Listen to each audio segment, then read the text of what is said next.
Hey, hey, hey, my good woman.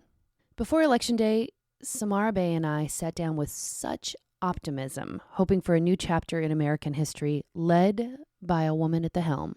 The outcome wasn't what we'd hoped for, but it's clearer than ever that our voices and the voices of women everywhere are powerful beyond measure. This episode is for every female founder and leader determined to take up space, own her story, and actively create the future country that we would like to be living in. As you listen, remember your voice matters, and each of us has a real, active role to play in shaping what comes next.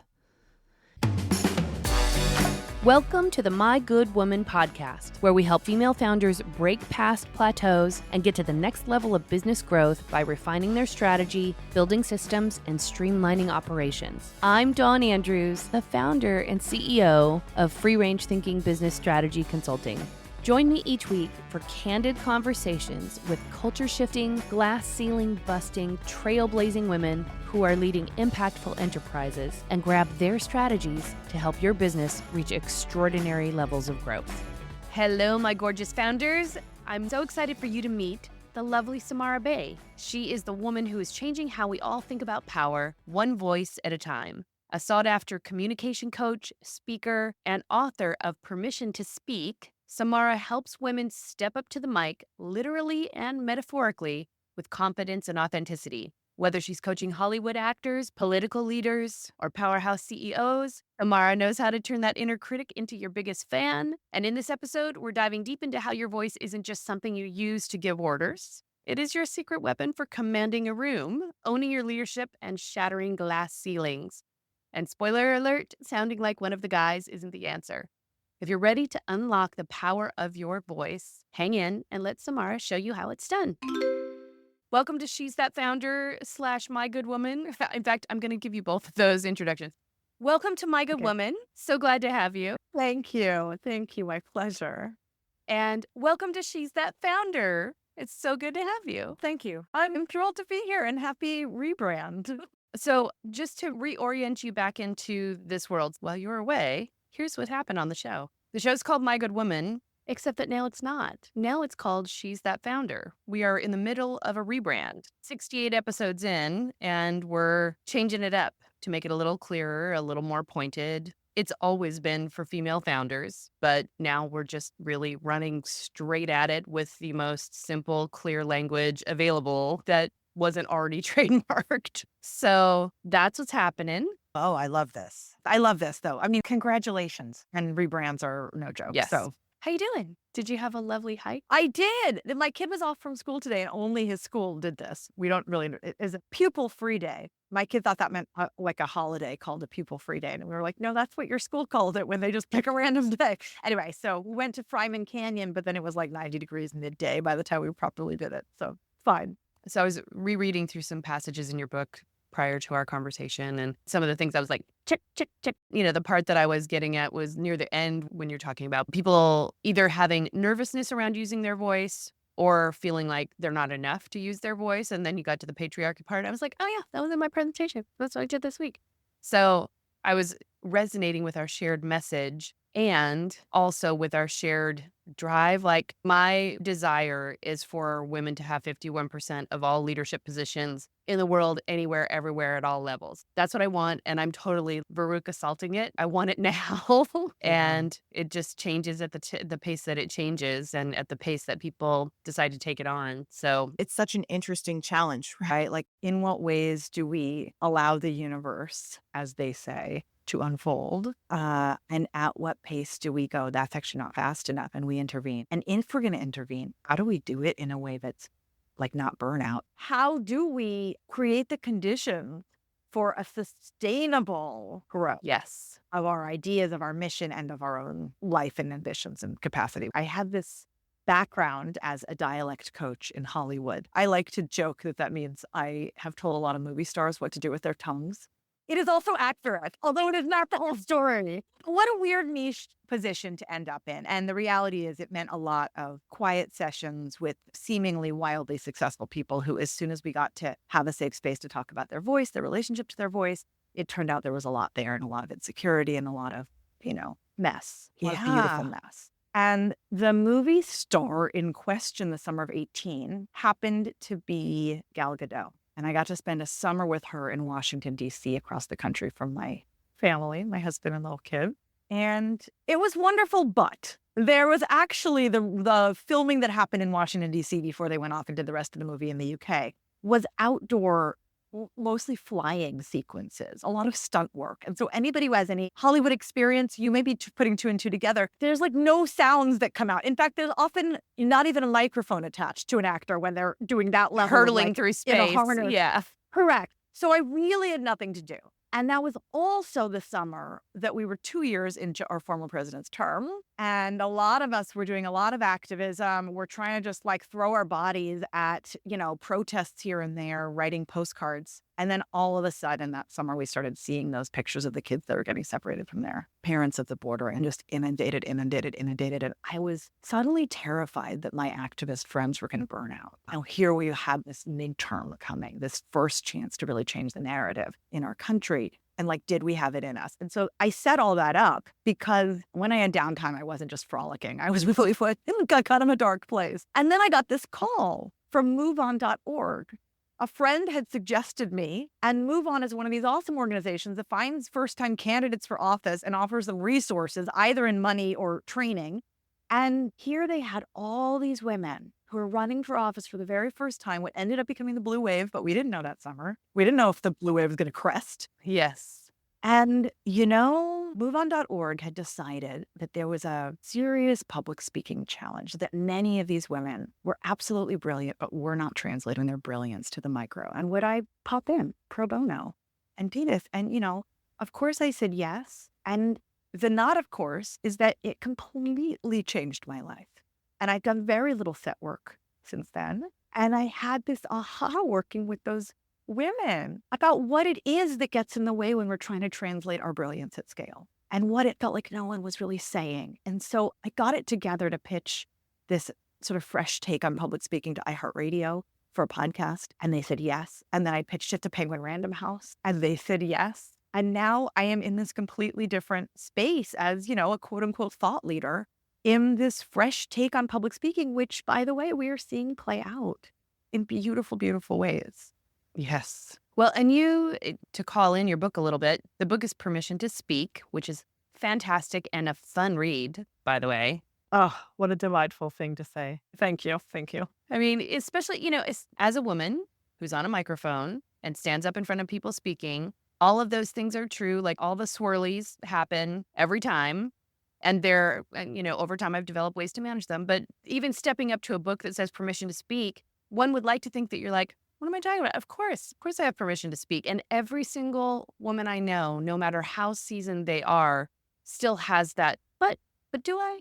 Like everybody has that moment. And you address it in the later chapters of your book very directly, but I don't want to give it away. So people can go check that out. What a tease. Yeah, I'm going to tease you. I will say that's why I referenced the working with movie stars, because I thought working with movie stars, working with people who are running for U.S. Congress, right? Working at this point with a lot of CEOs of billion-dollar companies. I just want to normalize that some of the quiet voices inside our heads that we think we should have gotten over by now is part of the problem.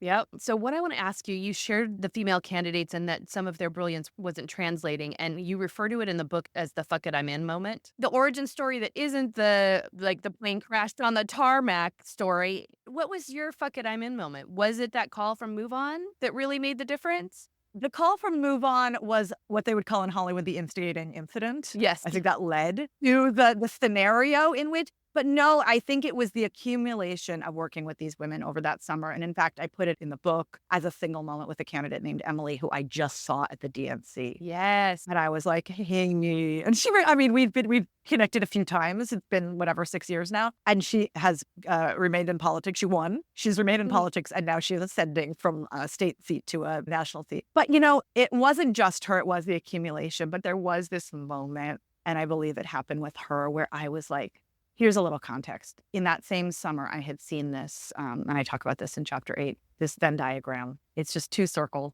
One side says, what breaks your heart the most about the world? Pretty massive of a question to ask oneself. If I drew that circle, there would be tears on it. Right? It's gotten messy over the years. And then the other side says where your skill set lies, right? The overlap, Yeah. obviously, is what we should be doing with our life. And this concept I know is ancient, right? This is related to ikigai. Yeah. It shows up in a lot of cultures.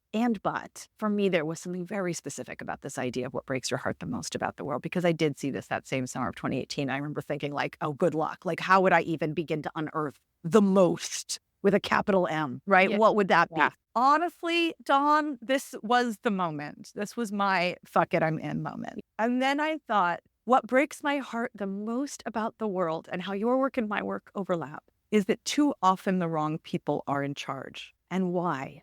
Of course, we can all put on our intellectual glasses and talk about the patriarchy and white supremacy, right? I'm happy to do that, frankly, happy to do that. However, I think it hits at a body level, which is, for me, from my skill set, weird little side perspective here. Too often the wrong people are in charge because they sound the part. The ones who don't have those inner voices, who ascended partly because of, what we lovingly call the confidence of mediocre white man, right? What is that? And I didn't feel like anyone was really unpacking that. And in fact, in many empowering women's circles, what we get instead is count your ums and uhs, get rid of them. They're making you sound dumb. Don't use the word like. Don't go up at the ends of your sentences, right? Anything that a linguist would call a feminine marker, excise that. So here we are with these two completely different truths. One, that we don't want the old white male stereotype to be in charge anymore. And two, but let's sound like them.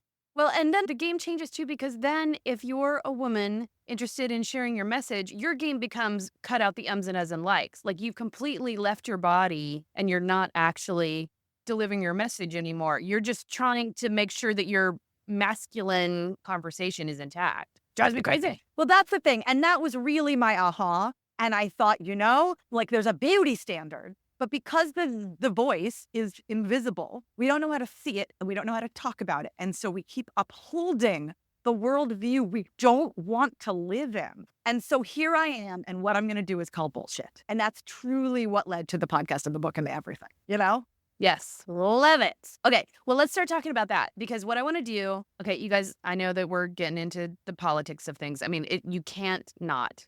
And just as a quick disclaimer, I am a liberal. I'm voting for Kamala, and I am always 100% open to a thoughtful, compassionate, interesting debate.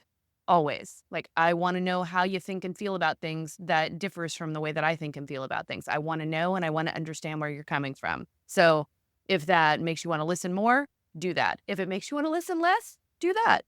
But just know that I'm an open space for those kinds of conversations when they're respectful, thoughtful, and move us all forward. Okay, disclaimer over. So now let's move on to talking a little bit about some of the tools and things that are in the book, because this podcast is here to help female founders and female CEOs be able to be even more powerful and effective in their communication. And especially when I think about women holding 51% of the world's leadership positions, we need that to be in politics, certainly, but also in finance, in the world of legal, like things that shape policy, move the way that we work in culture. And you've brought this to the world of entertainment, which shifts the way that we see ourselves and see each other. So now if we can help women that are in these business areas that can also move, all the better. Like, this whole movement starts to speed up a little bit. So how can women in leadership shift how they use their voices to command a room, but still stay authentic? Like, picking up a little bit on what you were talking about before. What's the way in?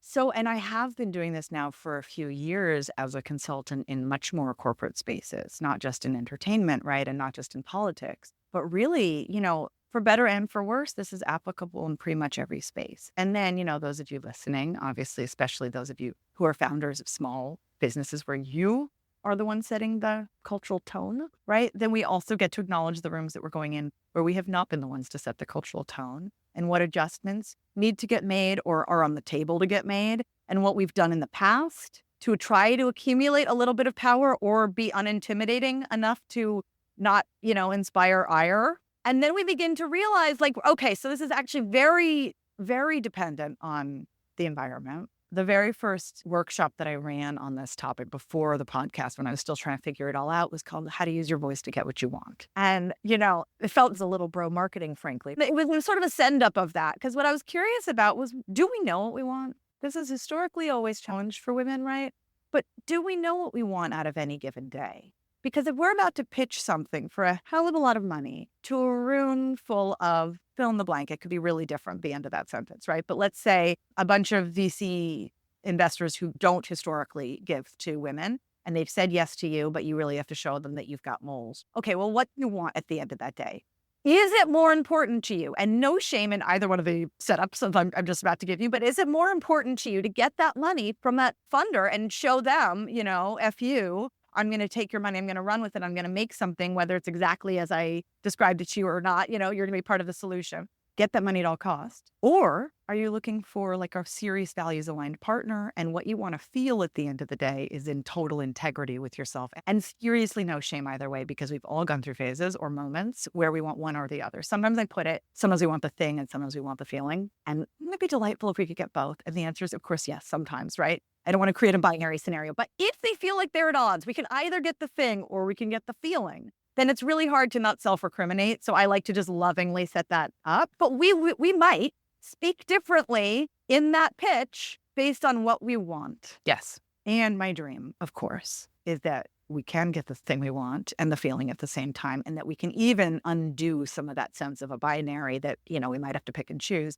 and that no matter who's on the other side, and this isn't always the case, so this is just a dream, but my dream is that no matter who's on the other side, we can, in this fake pitch scenario that I've just created for us, speak about what we care about in a way that care spread, which, by the way, is also, I think, sort of pitching, right? But the reality is that pitching and public speaking in general has such a long, multi-thousand-year history, not just of what those people in charge tend to sound like, which I loving, like all the old sound of power, but also it comes laden with this sense of fear. Fear. I hope I don't fuck up. Like that the goal at the end of the day, also with media training, the goal at the end of the day is, how do I not fuck up? Which on some level hits this like evolutionary thing of, how do I not get kicked out of the tribe and killed all alone in exile? And the joke that Seinfeld says, we all like know this joke intrinsically, which is that we would rather be in the coffin than giving the eulogy. Because it taps into this cultural story we all know, the conventional wisdom that all of this is supposed to be so terrifying, it's worse than death. Yeah. So what I'm offering over here is like, what if pitching and public speaking was love-based? Well, what would that even feel like? What choices would we make through that lens? What would our body do? What kind of a setup would we prepare ourselves for? How would we think about our audience, even if we worry that they might be hostile? How would we love on them so hard with like a Care Bear stare's worth of kindness and rainbows? What would we do? What would we do if our goal was just to show up as loving as possible, to love on our material, to love on our mission, to love on our legacy we want to leave behind, to love on our audience and what our potential shared purpose might be? And I got to tell you, every speech that has gone viral lately, that any of us, I imagine, has made go viral because we felt a physical urge to share it, is that. What would be an example of one that's popped up recently that really strikes you that way, where somebody is just coming from the love on the audience, love on the topic, love on everybody? I'll tell you, because we're recording this at the end of September, I think this is the subtle but very obvious shift in the way that Kamala Harris has been presenting herself in public. And somehow, for many, many, many of us, and her probably included on some like nervous system level, when the stakes are higher, when we can feel it ratchet up, we can become like risk management machines where we just shave off all of our weird, all of our humanity, and just try to get through. And as I say, not fuck up. Yeah. And the alternative is what she has done, right? The alternative, if that first option I just offered is sort of the, I have something to prove. We all know this version of ourselves, right? Linguists would call it in an evaluative space. So, right, either literally like a will you give me money or a will you give me promotion space, or in an emotional where we just can't read the room and we feel like they're judging us and sizing us up and haven't decided yet whether or not to take us seriously. Yeah, we've sort of retreated into ourselves at that point. We become the most boring version of ourselves because, it's, for obvious reasons. And the alternative is the other version of us. So who is she, right? Which version of us comes out around our favorite people around whom we have nothing to prove. And I don't even just mean when we're like, drunk and letting off steam. I mean, when we're just like connecting with a friend, or we have a ridiculous, like, you'll never guess who I ran into at Trader Joe's. I haven't seen them since before the pandemic. And here's what happens, that version of us. We have not shaved off our weird, right? We have nothing to prove. And we are just showing the hell up. She's so instructive, that version of us. And it feels to me like Kamala's doing more of that. Not necessarily what I just did with all the like, sort of animated messy, but the love-based approach, when people are asking about some tough subject, racism, she could say, my opponent is an asshole or some nicer version of that. Instead, she says, this idea of dividing us is just so hard. We just don't want that. Like leaning into love as a rhetorical and strategic choice, but also one that I think is sort of good for the soul. For sure. I think it's the marriage of what you were talking about, especially in this moment. Now, if we were in a different moment in time with a different set of circumstances, maybe she would be leaning more towards, I need the money, give me the thing. I'm, going to button it up. But which in a way we may have seen in 2016. I mean, it's not a direct one-to-one, but, I think we're all experiencing what it is for the second time around for a woman to be the top of the ticket and to have learned from the first time. Well, okay, so back to our CEOs, what do you think are I'm thinking about imposter syndrome, because when you're leading a business, especially if you're a first-time founder, you've never done any of it before. Everything that you're doing as you grow a business, we were talking about kids in our green room chit chat earlier, like everything is a new step. And every time there's a new step that's asking more of you or to be a bigger version of yourself or a new version of yourself, those doubts are going to show up. They just do. And then how we respond to them is part of what makes people a little more at ease or a little more successful as founders. But is there something about mastering vocal empowerment that can help address the imposter syndrome? Is there a correlation that you've seen in your work with helping people with their voice and their communication and being able to address or reduce or eliminate imposter syndrome? This is such a huge question. And I feel like my impulse is to be like, let's have a group discussion with all of your listeners. And I'm saying that on purpose for those of you listening, because don't expect me to come in on high and be like, when you solve these profound cultural issues going on in your brain, right? That feels irresponsible, frankly. But I do want to say, I think we have all felt, and it might be interesting to think back for each of us of moments when this is the case. We've all felt what it is like to say, I don't know, in a way that feels powerless, and to say, I don't know, in a way that feels powerful. What do you think the distinction is, Samara? Is it merely your internal approach to that moment and belief about yourself? Is it about the delivery? I think so. I think the delivery is the end result of that internal shift.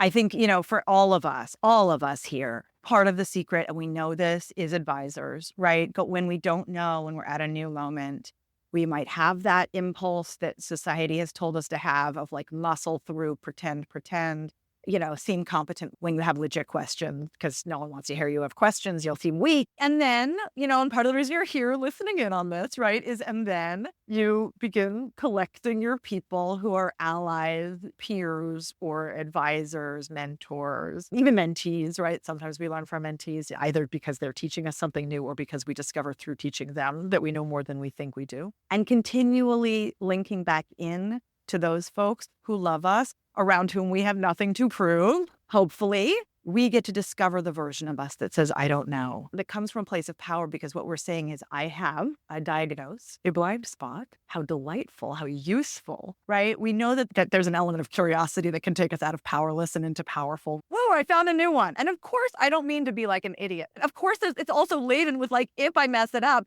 money's on the line, reputation is on the line, brand is, I'm not saying that that's not there, but I am saying that when we have our people, we get to practice the version of ourselves that goes, I don't know this yet. Which, let's be honest, none of us know anything. I don't want to be ridiculous. There is an over certainty we could sometimes think we have, as though the world is predictable and we know over and over and over and over that it is not. So we can get more comfortable in those spaces, practicing saying, I don't know, and bring that version of us who is confident in what we do know, despite what I just said ridiculously a second ago, confident in our hard-earned wisdom and in the value of what we are bringing to the market.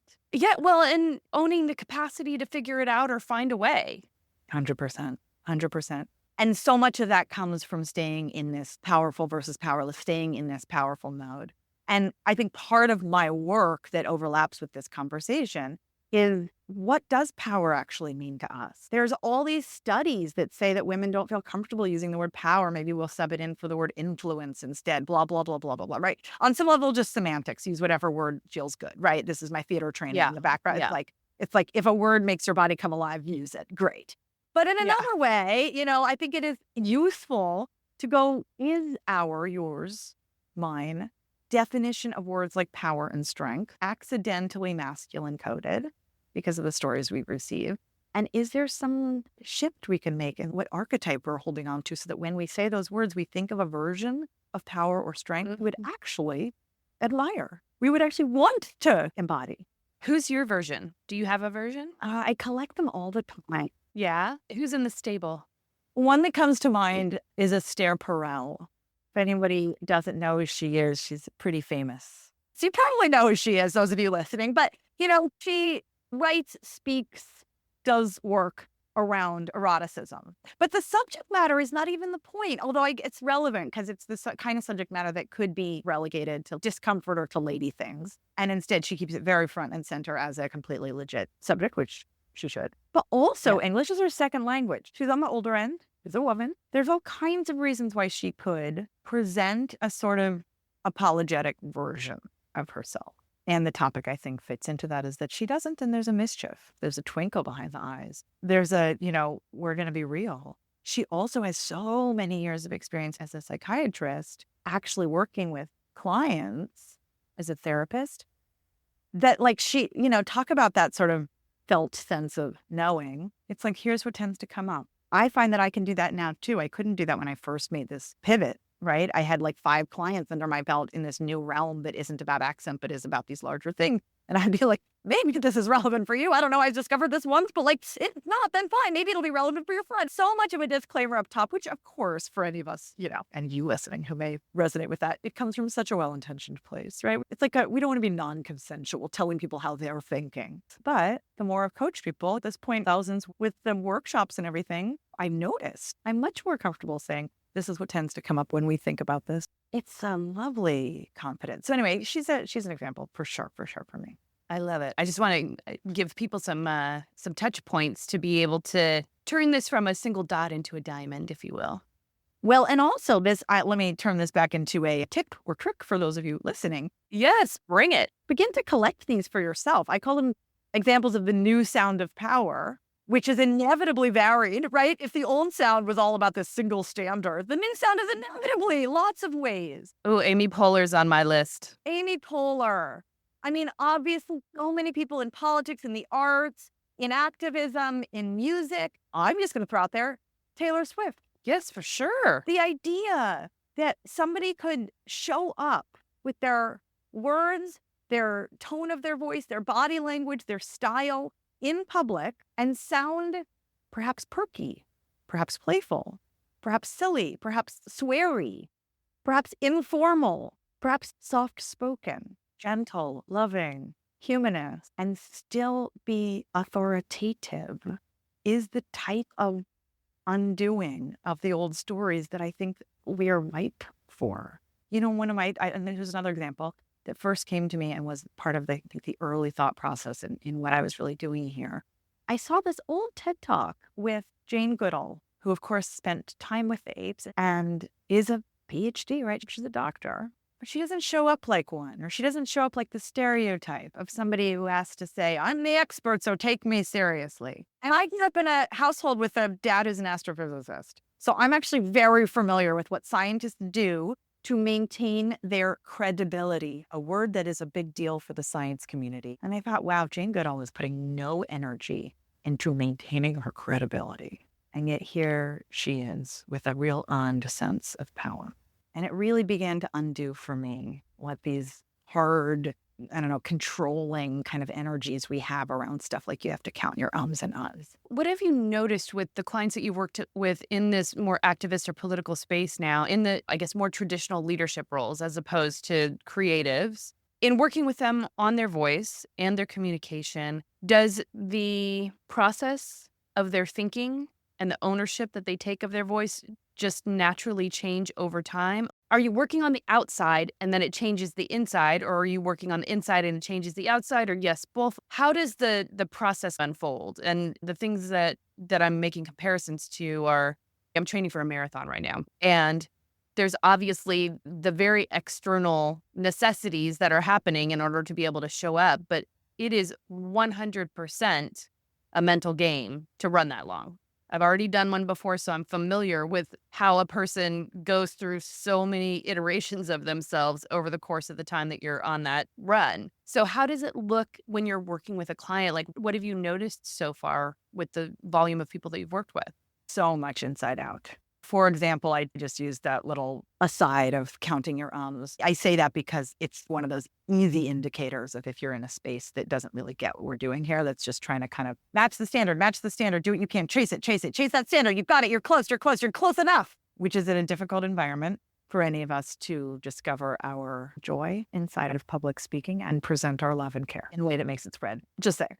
So as an alternative, just inside of that tiny example of counting your ums and uhs, I have found, I believe, and I have read enough linguistic studies around ums and uhs, that when we do the inner work to believe we deserve to take up time and space, to actually believe, not just to tell ourselves, but to actually believe we deserve to take up time and space, that our ideas are exactly right, that the parts we don't know, we get to not know, with a whole lot of love and care, we inevitably say and less. And by the way, ums and uhs, we also get to not demonize, because Barack Obama still says And one of the things that linguists offer, just in case anybody here listening does have a little bit of like but let's be honest, they still need to cut out my ums and uhs, or likes, whatever, the sort of hedging terms. One of the things that linguists say that I just think is so helpful and lovely is that the way our brains work is that those sounds come out when what's really happening is we're giving ourselves a second to go inside and collect our next thought, fragment of our thought, exactly, to process what we just said and what we want to say next. And the coolest part, the part I'm sharing this because of, is that when we say what we're doing is what I just said. What our listener hears is something's about to come. They don't hear an or an What our listeners hear is, bullet point. She's about to say a new bullet point. Lean in. Here comes the next nugget. Okay, for those of you listening, like that honestly might be the price of admission right there. Well, let me go even deeper just for 10 seconds. For any of us who are like, AI is taking over everything interesting, they cannot make AI voices sound human. Why? Because AI cuts out the ums and uhs. So maybe our ums and uhs are what make us human. I was just thinking the program that we use to edit the podcast, there is an AI, there's the button that says remove filler words. I think there's 50 filler words. And if you press it, it just scrapes them all out of the conversation. And if you don't take the time to listen back to the conversation, it can get real weird real fast. I did a lot of my own edits back in the iHeartRadio podcast days because the pandemic hit right when I was, so I was home at like 2 a.m. paper editing, and I would cut some of my ums and uhs. And in retrospect, I regret that. But it was and I say this, modeling, being completely honest, it was my very first time, quote unquote, going public. It was in 2019 into 2020. It's an identity transition going on there. Completely. And I hear it in my voice when I listen back. I actually don't listen back because it makes me cringe in a way that I listen back to a lot of my own stuff because there's useful stuff and I want to normalize listening back to our own voice. But I don't listen back to that partly because I think I over edited. Yeah. You lost the humanity in it in a way that you aren't happy with. Yeah. Well, and it's like in risk management mode, right? Like no shame, truly no shame. But I know what I was doing. When you know better, do better. Totally. Okay, so one more business question, then we'll button it off we'll get back into the politics. For you guys behind the scenes, Samara and I were scheduled to record, and she took off to go to the DNC. So I got to unpack that with you just for a minute, because watching from home, so uplifting and inspiring. Okay, but I digress. I am curious from the work that you're doing as well, because so much of work and leadership and power and influence is actually virtual these days. Is there anything that you notice or suggest or help people to understand or approach differently because of that medium, as opposed to people being in the room and being able to see all your body language and feel your energetic presence and everything else that goes with being live with someone? How do you support leaders with the virtual version of themselves? Yeah, I will answer that by actually talking about what I do for me, because I've been running a lot of virtual stuff. And then, of course, I apply it to my clients as well. I'll offer a few things. One is, in the virtual space, people want exactly what they want in the real space. So as much as we can kind of get creative, and I'm using that word deliberately, right? What could I do at the opening of my thing to make it feel more human? So I always ask, is it webinar style where I'm not going to see faces? That makes it harder, right? Or is there any way, can we switch it into the gallery view version where I actually can see faces, even if some people are offline, right? That gives me a little sense of organic feedback, the kind of thing that might happen in a room. I also encourage chat. If they're going to disengage the chat feature, I request that we re-engage it, because I say, even if I can't pick up on everything people are saying while I'm say presenting, I like the idea that people can share with each other, and I offer language at the top, right? If something really resonates, if we were in a room together, you might find yourself going, how do I create a energy online? Well, it's the chat function. It's imperfect, but it's a thing. So if you wanted to write in there, me too, or I hear that feels right, or whoa, that's so different than my experience, then you're offering a space for other people to say the same or to say the opposite, and to really begin something that feels like community in that little chat function. Connected to that, I offer 2 other, what I call pop-up rules. It comes from Priya Parker, The Art of Gathering. Yeah, I love Priya Parker. And part of what she suggests with this mischievous idea of pop-up rules is that they are rules that just pop up for the container we have created for this random Zoom on one random day, whatever.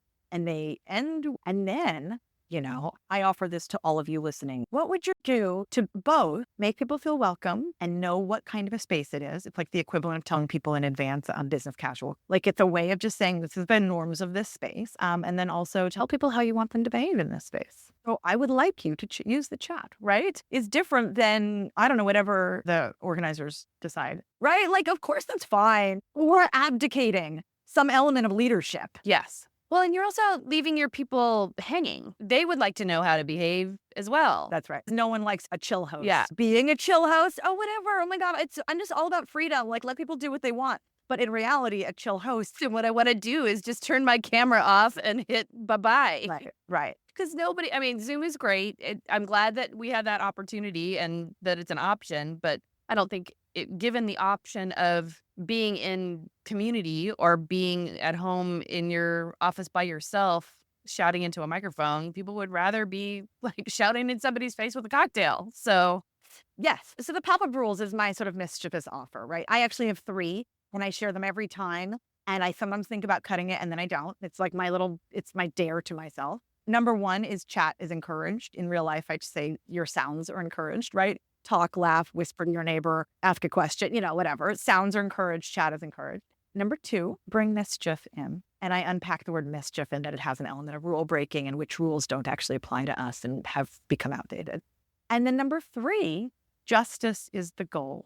And I have now used this in all kinds of spaces where it feels a bit terrifying to say that. And it has worked every time. And then I say something like, if these 3 rules resonate for you, write a Y, like a yes, in the chat, or nod your head, or put your hand on your heart, right? Just like sort of experimenting with what it would be to properly facilitate, not just to give a speech over Zoom or to run a meeting or to whatever, pitch, but to facilitate, meaning that you take on leadership. to embody that people bothered to show up or you've requested that they be present for it. And then what would I do? And, I like to think about this in terms of what is the type of leadership I want to see more of in the world and how do I be it? So if I want to see more leadership that's playful, that's more direct, here's the kind of way we're going to use this space, but also loving. How do I work on embodying that? And the other thing I'll say to your bigger question about how we do public speaking through the internet is really the same as I would say for being on a real stage or in a real room. But I want to offer this because I think most of us need the little love shove. What do you do in the few minutes before? What kind of a warm up do you do to show up?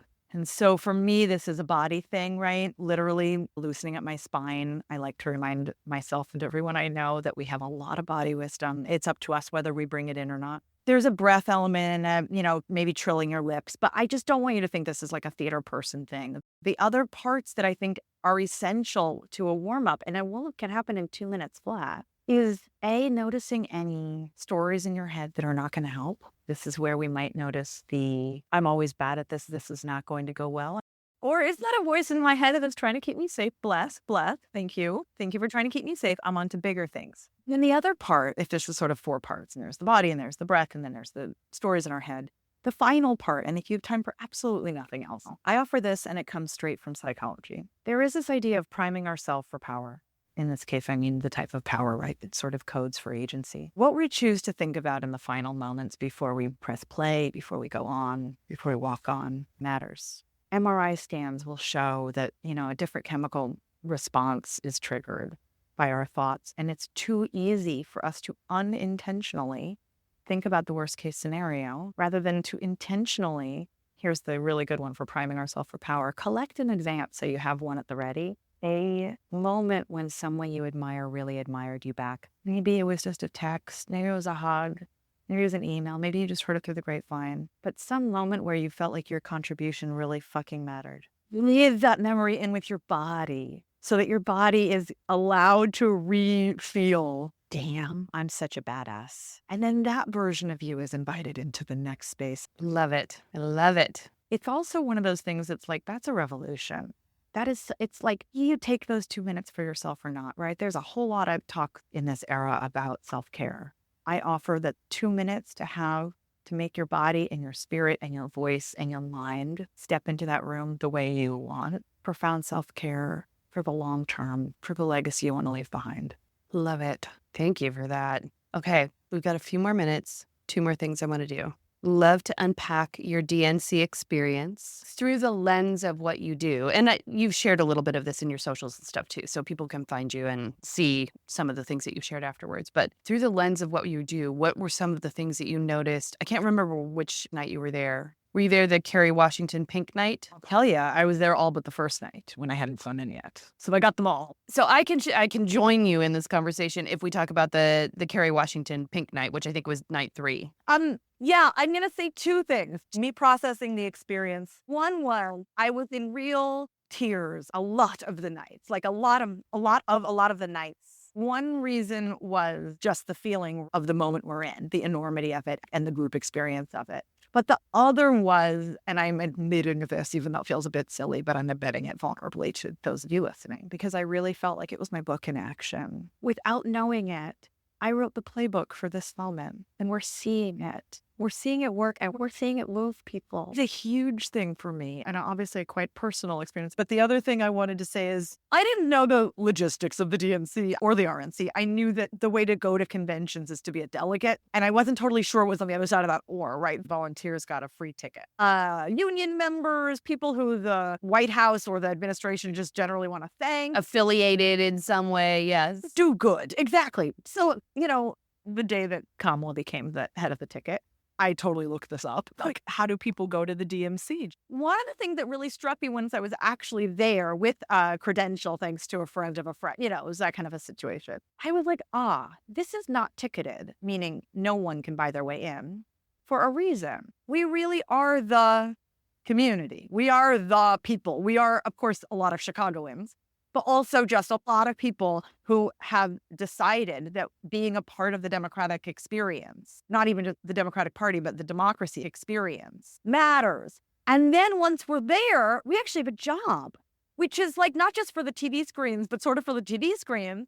We have a job, which is that anytime someone says anything that matters to us, we better be as loud as possible and care as much as possible, as visually as possible, which also, by the way, yes, part of my book. So yes, I was like, oh my God, where is it, California? Like, it's actually my job to create a to be California. To be however many millions of people are in this state, like you are the representation of that. And then they would say, especially not Kamala, who had this down, but all the people in advance of her on the previous night, when they would try chanting, creating do you know how terrifying it is to start a chant?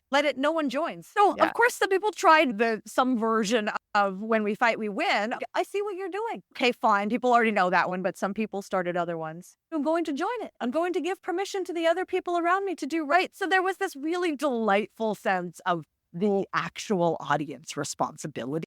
That is excellent. I always talk about I was just at a women's retreat this past weekend. It's called Campowerment, and unfortunately, they are no longer. They did their finale, and it was fantastic. But one of the conversations that we had in the earlier stages was being here with your whole self. And that's what it sounds like you're describing, is that it was your voice and your whole self that was showing up to be the representative of the country, of the democratic process, of the state of California. Completely. People would say things that would feel meaningful. Like we could, obviously, everyone there has the permission to silently sit there, stone faced, thinking on the inside, yes, I agree. But it isn't really the social contract. And that was the part I thought was just fascinating. Yeah. Well, and other than maybe sports, there really aren't that many moments to engage in that way. And fortunately, there aren't that many moments to engage in the democratic process that way. Yeah, it's real. And it connects back to what we were talking about with Zoom.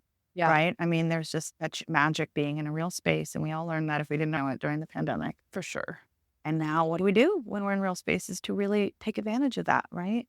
The whole idea of organic feedback. That's what we were doing. We were like, oh, I have feelings. I should share them as loudly and caring as possible. But for the most part, many of us were just seated where we were able to get a seat. And one of the days I was, there was an empty seat between me and an older woman named Nancy, which happens to also be my mother's name. And Nancy is from Chicago, and she had been driving around a VIP whose name she did not share, and I did not ask because I'm so classy. But she was a volunteer. What she got was like a credential to sit there that night because she had driven around this VIP. And I did ask her, I'll tell you, for all of you who are now like, what does that mean? I will say that I was like, who is considered a VIP here? Because obviously, presidents, former presidents, congressmen, they have their own detail. There's nothing about Nancy driving them around. She's like, that's correct. It's literally for the people who just want to be important enough. And so they assign them a local to drive them around. Anyway, so Nancy and I became besties because, we're sharing a moment. And why not? I calculated, well, my friend on the other side isn't getting here for a while. And Nancy and I are sharing a moment. I might as well get her name. I might as well learn a little about her,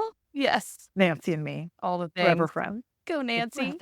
Okay. So many good, juicy nuggets from the conversation today. I will not be hitting my remove all filler words, taking that off the editing table. And I want to shout out to Gemma, my podcast producer, who at various points has been like, please stop pressing that button. Oh, wow. Sometimes I'll pull the recordings in and I'll, do some of the initial fast edits just right in the moment. And she's like, just stop pressing that button. You can do what you want, but don't press that one. And I'm like, okay, here's my question for you, Samara. Imagine yourself in the middle of Times Square. You're surrounded by all of the gorgeous, sparkly billboards. You get the biggest one for yourself to share a message with female founders. What you want to put on the billboard? How we show up as human as possible, as loving as possible, as weird as possible, will change the story. Thank you. It's my dream, that we will imagine a sound of power in our own image. I have nothing more to say. And I do have to say something, which is, how do people find you? Where can they get more of all that you're sharing and offering? I'm going to offer 3 things. I'm feeling the impulse for 3 things. One, obviously, the book is the foundation for a lot of my thoughts, and it came out over a year ago, and I'm happy to say I really stand by it. I'm rereading it through I'm running a book club right now. And oh my gosh, it's such a weird experience to go back to my own words. It's available everywhere. And I've been told that the audio, which is my own voice, is perhaps the preferred method.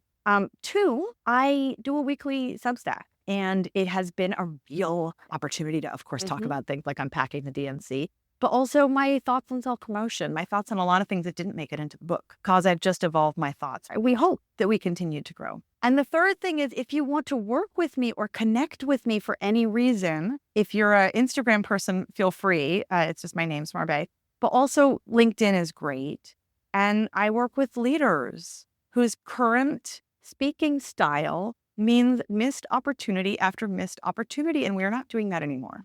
Perfect. So everybody, I will put it in the show notes so you can find all of these connection points with Samara. Thank you so much for your time today. It was uplifting and inspiring. And I wish I had somewhere that I was going out to speak right this second, because I feel like I'm in the before moment, ready to go. I have no idea what the after moment would look like, but I know I'd be coming in hot. So Dawn, you're such a gift, and thank you for the community you've created here. I really appreciate you. I appreciate you back. Oh, so good.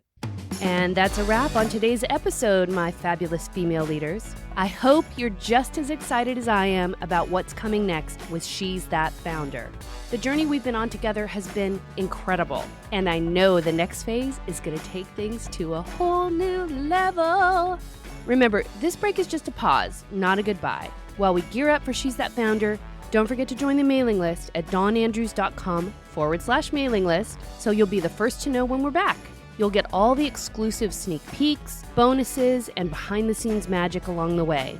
Thank you so much for being with me on this journey, and trust me when I say She's That Founder will be worth the wait.